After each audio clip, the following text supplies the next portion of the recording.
안녕하십니까. I am an American who has worked for over 20 years with Korean government, research institutes, universities, private industry, and with ordinary citizens.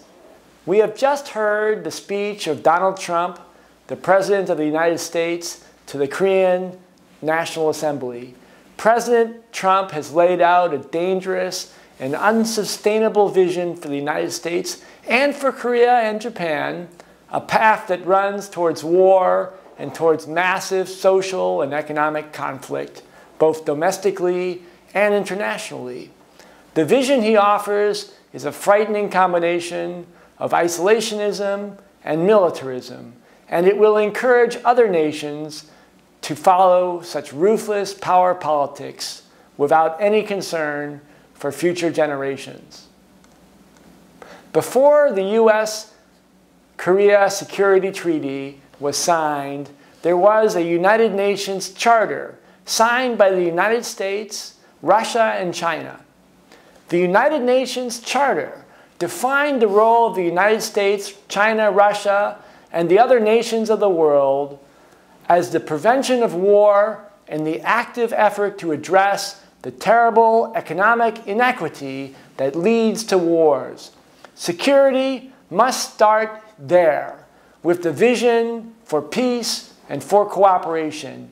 We need today the idealism of the United Nations Charter, that vision for global peace after the horrors of the Second World War. Donald Trump does not represent the United States, but rather a tiny group of the super rich and members of the far right. But those elements have increased their control of my country's government to a dangerous level, in part because of the passivity of citizens. But I believe that we, the people, can take back control of the dialogue on security in Korea and in the United States, on economics and on society. If we have the creativity and the bravery, we can put forth a different vision that will inspire us all. Let us start with this issue of security. Koreans have been bombarded with reports of a nuclear attack from North Korea. The threat has been a justification for THAAD, for nuclear-powered submarines, and any number of other expensive weapon systems that generate wealth for a tiny number of people. But do these weapons bring security? Security comes from vision, from cooperation, and from courageous action.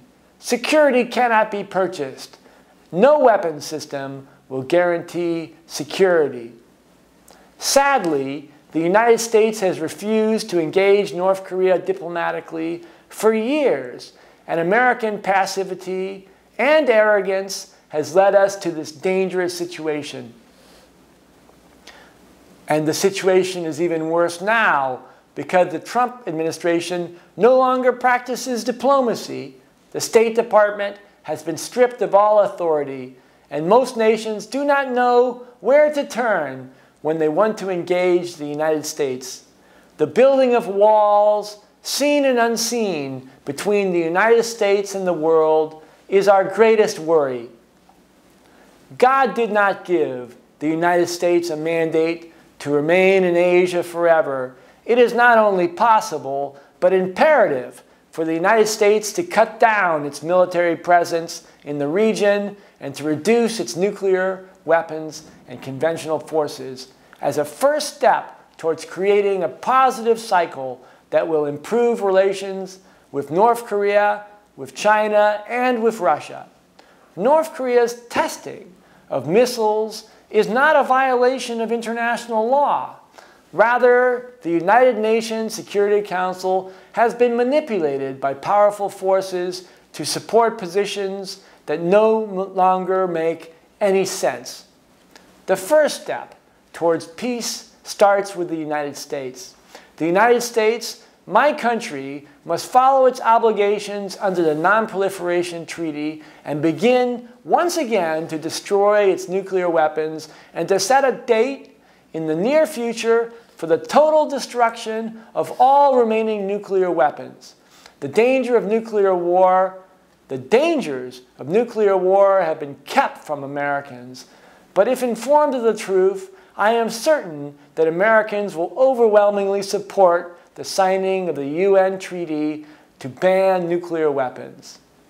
There has been much careless talk about Korea and Japan developing nuclear weapons. Although such actions may provide a short-term thrill for some, they will not bring any form of security. China has kept its nuclear weapons under 300 in number and would be willing to reduce them further if the United States is committed to disarmament. But China can easily increase the number of nuclear weapons to 10,000 or more if threatened by Japan or by South Korea. Advocacy for disarmament is the only action that can increase Korea's security. China must be an equal partner in any security framework for East Asia.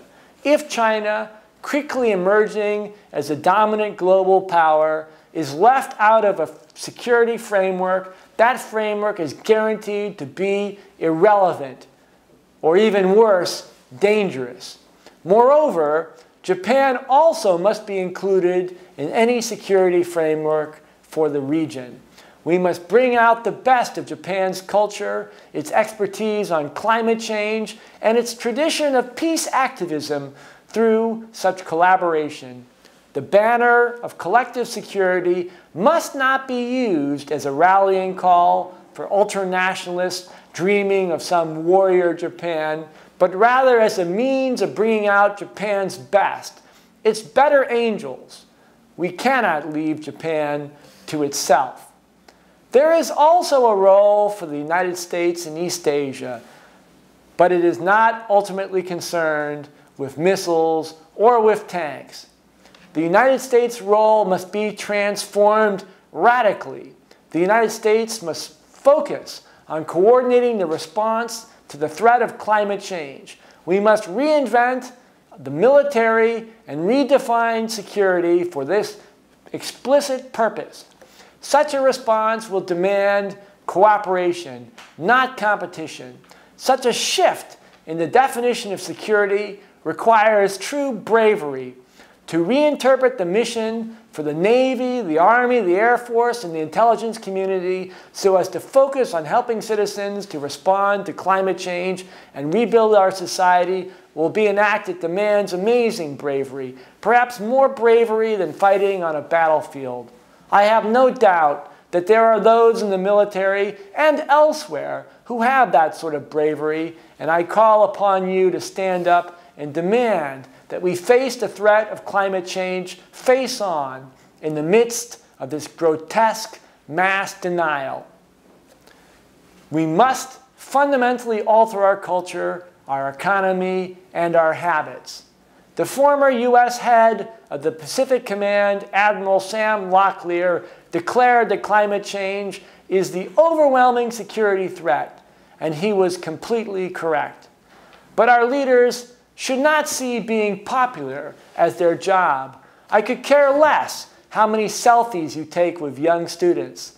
Leaders must identify the challenges of our age and do everything in their power to address those dangers head on, even if that means tremendous self-sacrifice. As the Roman statesman Marcus Cicero once wrote, "Unpopularity earned by doing what is right is glory." It may be painful for some corporations to give up multi-billion-dollar contracts for aircraft carriers, submarines, and missiles, but for the members of our military, however, to serve a clear role protecting our countries from climate change, the greatest threat in our history, will give them a new sense of duty and commitment. We also need arms control limitation treaties like those established in Europe in the 1970s and 80s. They are the only way to respond to the next generation of missiles. Similar protocols must be negotiated for collective defense against threats from drones, cyber warfare, and other emerging weapons. We also need the bravery to take on the shadowy, non-state actors who are threatening our governments from within. This battle will be the hardest, but the most important one. Our citizens must know the truth. They're now flooded with falsehoods in this internet age. Denial of climate change, imaginary terrorist threats. This problem will require the commitment of all citizens to seek the truth and not to accept convenient lies. We cannot expect government or corporations to do this job for us. We must also make sure that the media sees its primary role as conveying accurate and useful information to citizens and not the making of a profit.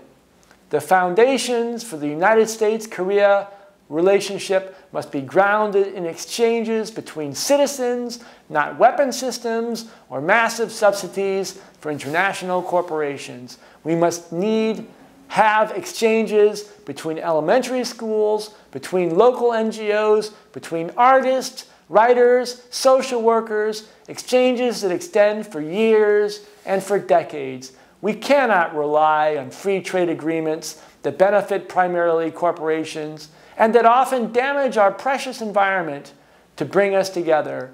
Rather, we need to establish true free trade between the United States and Korea. That means fair and transparent trade that you, me, and all of us can participate in and benefit in through our own initiative. We need trade that is about local communities. Trade should be primarily about global cooperation between these communities, and the concern should not be with massive capital investment or economies of scale, but rather with the creativity of individuals. Finally, we must restore to government its proper position as an objective player that is responsible for the long-term health of the nation and that is empowered to stand up to and to regulate corporations. Government must be capable of promoting projects in science and in infrastructure aimed at the true needs of our citizens in both countries and should not be concerned with short-term profits of a few number of private banks. Stock exchanges have their role, but they are marginal in the making of national policy. The age of privatization of government functions must come to an end. We need to respect civil servants who see their role as helping the people and to give them the resources that they need. We must all come together for the common cause of creating a more equitable society, and we must do so quickly. As Confucius, the great Asian scholar, once said, "If a nation loses its way, wealth and power will be shameful things to possess." Let us work together to create a society in Korea and in the United States that we can be proud of. Thank you.